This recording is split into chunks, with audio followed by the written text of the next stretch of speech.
Listen to this. In 2020, we had a $2 trillion plus stimulus package. In 2020, again, we had a $900 billion stimulus package. In 2021, we had a $1.9 trillion stimulus package again. Now, in these packages, you're talking about mortgage forbearance, foreclosure moratoriums, eviction moratoriums, unemployment benefits, tons of assistance programs. You're talking about an artificial market that is delaying the true reactions of this damaged market that we're in today. Now, in this video, I'm going to be talking to you about real raw information to show you the economy we're in today and how scary things really are. Now, I'm personally a real estate agent who does this 24/7, 365 days, every single day. And this past year, things have been crazy, to say the least. And the easiest way I can explain this market is it's just stupid. I personally have over 300,000 plus square feet of commercial real estate that I lease, manage, and operate. And I also have a board full of clients that want to buy and sell in this crazy housing crisis that we're in. So I'm giving you real information that I'm seeing in front of my eyes firsthand. Now, before I get into this video, I have some exciting news that I'm going to share with you all right now real quick. We got some new merch that officially launched, so if you look below this video, you'll be able to see them. Pick yourself one up. We also have a new Discord that I officially launched where every single day we're on those chats talking real estate, money, and business. So go in the description, click the link, and join us. And last but not least, if you've heard of NFTs, non-fungible tokens, I'm officially releasing one on my behalf that in the near future, probably a couple of weeks, you're going to be able to pick up, so get excited. Now, that being said, let's get right into this video. As we all know, this housing market is absolute chaos. I'm talking about every single home that goes on the market gets sold within a day. And I'm talking no home is selling for its asking price. They are all selling overpriced. Home buyers are bidding desperately, wanting to get in that home by all means. Why is this? What is really happening behind the scenes? How is this going to end? So many questions that I'm answering right now for you. Here are some extremely important pointers that you have to be aware of. According to Realtor.com, home sales have fell to an all-time low in December. That means that we've never seen less inventory in the market than now. To break it down more easier for you all, in 2019, there was 449,000 more homes for sale than in 2020. That's almost in 1 year a 40% decrease. In some markets, inventory fell almost 50%. Markets like Austin, Texas, Dallas, Texas, North Carolina, Charlotte, Riverside, Cali, and so forth. Imagine that. So the home that you love, that you personally love, there are 50 other people that also personally love it, and they're all gonna fight for it. So if you're in the market to buy a house, get ready for a brawl. I'm talking about you're gonna get a jab, jab, jab, then a right punch, then an uppercut, and then a right hook. You're gonna get knocked out in this market if you're trying to buy a house. It's intense, so you better get ready. I'm literally dealing with this with my clients every single day. And I'm putting $30,000, $40,000, $50,000 over the ask price, waiving appraisals, waiving inspections, doing what's necessary to win the house, only to get told we didn't win the house. Now, I have over 30 clients who are ready to sell their home, but there's a catch. They can only sell if they can find a home to buy. Well, what do you know? That's not that possible in this crazy market. The next thing is demand is at all-time high. Low supply, extremely high demand. Millions of people are relocating from expensive cities and states to cheaper cities and cheaper states. Millions of people are also wanting that extra bedroom or that extra office because after the pandemic and during the pandemic, majority of people are now working from home. And then you got millions of people panicking, FOMO, fear of missing out. They're trying to jump into the market right now because they think prices are going to keep going up and they want to jump in when it's still affordable, if that's even a word anymore. Now on top of that, you got something called foreclosure moratoriums. This means that you can get foreclosed on even if you're missing your monthly payments. This is basically halting foreclosures, which is what I specialize in. At the age of 18 years old, I began investing in foreclosures. I would buy them, rehab them, flip them, or rent them.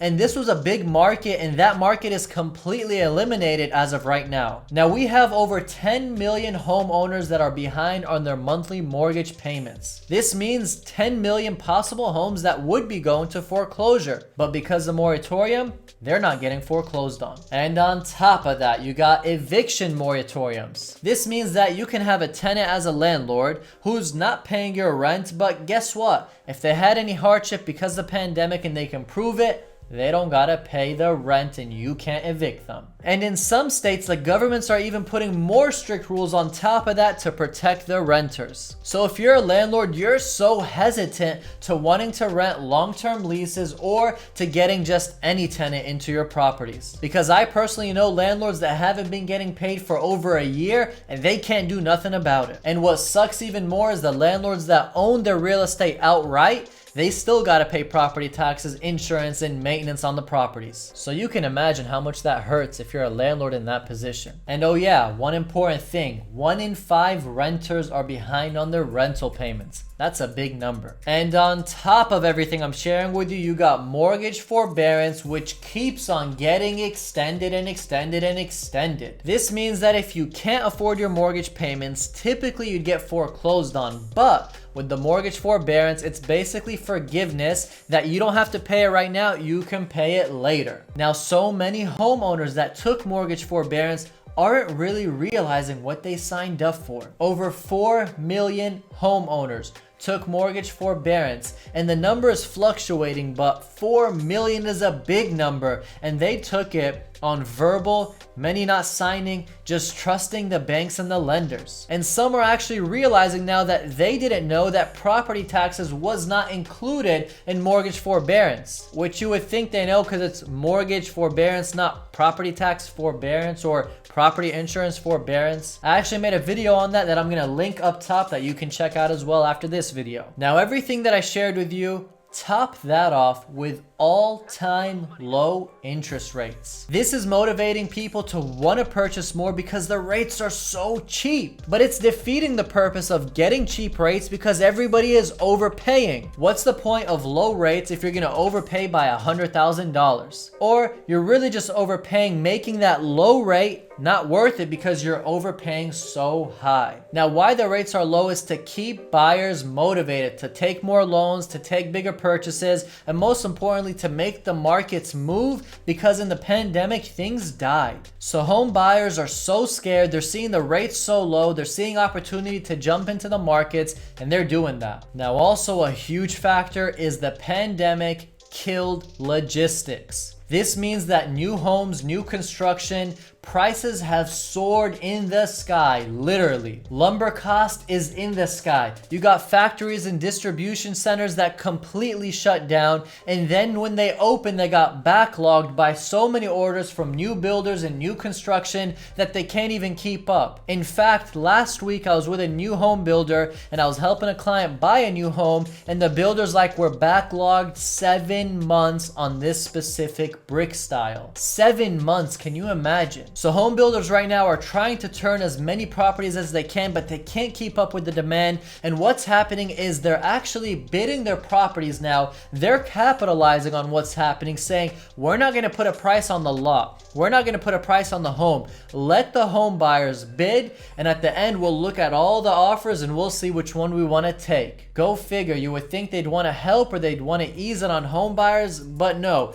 they're now bidding and making a war happen. And last but not least, you got presidents, governments, name it whatever you want. They keep on delaying, extending moratoriums, relief programs, assistance programs, and I'm not against that, don't get it wrong. I'm all ears and all hands to help those who actually need it. I'm not against anyone getting help that actually needs it, but the problem that we're seeing is millions are taking advantage who don't actually need it, and most importantly, this video is talking about what's happening in the markets, not about who needs the help or who doesn't. I'm just sharing what's actually happening happening, and these delays and these extensions are delaying the true reaction of the market, which is damaged. The assistance that the governments and all these stimulus packages are doing is really short-term assistance, because in the long run, it can't keep lasting. You can only keep on printing trillions and trillions of dollars. You can only keep on giving stimulus checks every other month.